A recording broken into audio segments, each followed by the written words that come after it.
I think there's two variables to it. I think the first one is everybody feels this kind of social obligation, like, oh, it's January 1st, I'm going to make New Year's resolutions, what are you going to do this year for your New Year's resolution, Brad? And you're kind of like, I'm going to, whatever, I'm going to get in shape. And it's just like broad. So that's the first aspect, is this like social pressure, just that it has to be something and it's a certain time of year, and that's the only time you can kind of dedicate yourself to something like that, which I guess is because there's a whole year ahead of you. I don't know if that's why people think that. But then I think the second aspect of it is people are like, oh, sweet, I have this New Year's resolution. I'm going to lose 50 pounds and I'm going to get more muscular and I'm going to have more energy. And they have all these like end goals, what we call the outcome goal. And then they just leave it there. And they're like, okay, how am I going to get there? They don't think about it. They're just like, okay, I'm going to eat healthier. Another giant, broad behavior part of the goal. And then they're like, okay, if I'm going to lose weight, then I got to eat healthier, and I got to exercise more. And then it becomes the too much too fast scenario. And they're like, okay, I got to eat healthier. I got to exercise more. I'm going to get more sleep. I got to drink more water, eat more protein. And all these thoughts go through their head of all these things they need to do.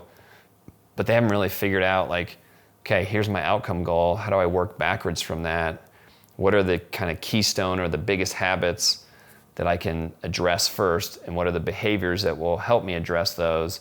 Start working on those, progress to the next point, have this checkpoint of like, okay, those things are working. Those things feel pretty habitual. Now how do I build on those to the next checkpoint? So it becomes this like, okay, I got to do all this stuff. It's this huge, daunting outcome goal.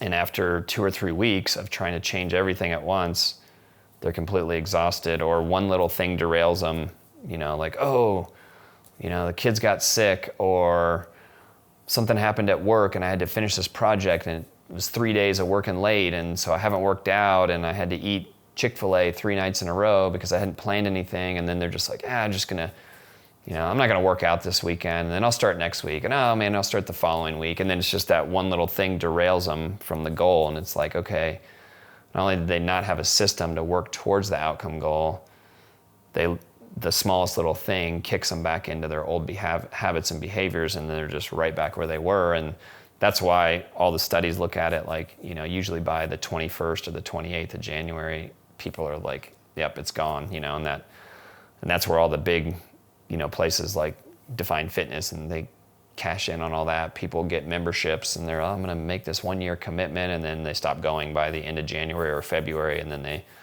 pay on that for the next year. And they're like, great, we have 10,000 memberships sold and we only have 1,500 people that actually use them. And that keeps our facility going.